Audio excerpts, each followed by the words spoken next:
Yun. Parang butil ng mais. Nakahanap siya ng pagkain dito sa salog. Ano? Kasing lasa. Anong lasa?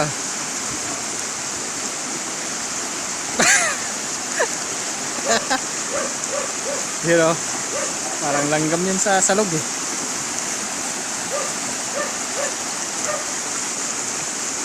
Masarap. Magkamis ko eh. Paasim. Maasim puti. Kalimutan ko tawag eh. Yan mo kay Sir JM. Yari. Si Bilar may biyahe to mamaya. Sige. Nandito, nagagala. Sabi mo long ride sa malapit. Oo. Bakit nakarating na tayo sa salog? Ito naman naliligo eh. Naganap pa lang siguro nito eh. Bugnay. Bugnay pala to? Bugnay, kaya yung pakat. Anong tawag sa inyo? Bugnay. Hindi sa inyo ba? Sa probinsya nyo? Sa Ilocano yan, Bornay. Bornay. Bugnay tawag nila dyan. Bignay. Oo, sa Bagyo, Bignay. Bugnay sa Bagyo. Ikutan natin. Maasim to eh. Oo.